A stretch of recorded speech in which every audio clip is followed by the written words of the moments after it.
श्री स्वामी समर्थ मंडळी, रामकृष्ण हरी. शुभ सकाळ.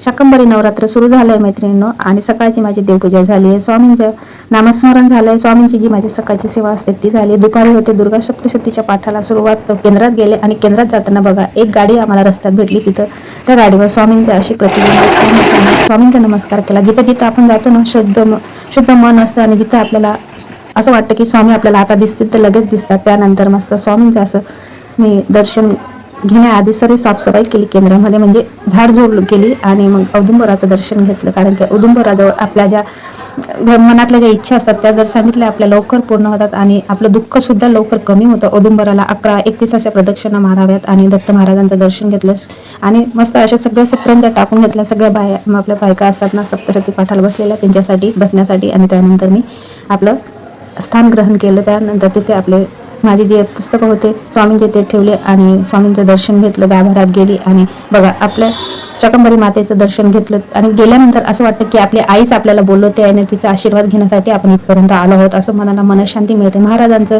दर्शन घेतल्यावर तर असं वाटतं की आपला बाप आपल्याला दिसला, आणि बापाचा आशीर्वाद ज्याच्या डोक्यावर असतो तो व्यक्ती कधीच दुःखी राहत नाही. हा सुख दुःखाचा फेरा तर हा मागच्या जन्माचा असतो, तो आपल्याला भोगावाच लागतो. त्यानंतर सर्व काही असं बघा किती छान असं क्लीन आमचं जे केंद्र आहे, केंद्रपती सुंदर दिसत होतं. मावशी बसल्या होत्या पाठाच्या म्हणजे पाठ वाचण्यासाठी.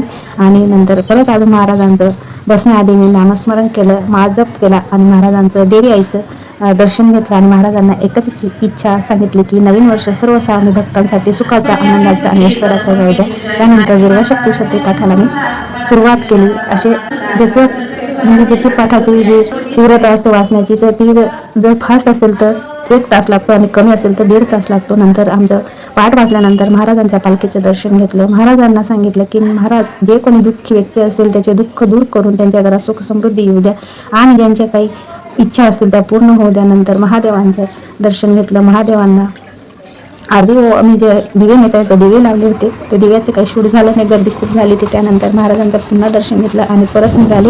येताना थोडाफार भाजीपाला घेतला मार्केटला, आणि तिथून आल्यानंतर असं वाटतं की आपल्याला की आपण काहीतरी मोठं पुण्य करून घरी चाललो आहे, आणि आपल्याला त्याचं समाधान मिळालंय. घरी आल्यावर बघा स्वामींचं आपल्याला दर्शन झालं, कारण की मुलाचा टी व्ही चालू होता, आणि ते शूट झालं की गाणं बघत होता तो, तर त्याच्यासाठी मी माफी मागते. त्यानंतर मस्त असा स्वयंपाक केला वाटाण्याचा, आणि आपला बटाट्याचा भात केला, मसाले भात मस्त असा छान. महाराजांसाठी नानखटाई आणि मिरचीची भजी, भाकरी असं महाराजांना मनोभावे नैवेद्य अर्पण केला. सकाळची जी सेवा असते ती सेवा केली, आणि खूप छान असा दिवस माझा गेला. तर आताच व्हिडिओ तुम्हाला कसा वाटला मला कमेंट्समध्ये नक्की सांगा, आणि तुम्ही सप्तशती पाठ सुरू केले का ते पण मला कमेंट्समध्ये नक्की सांगा. श्री स्वामी समर्थ. श्री गुरुदेव.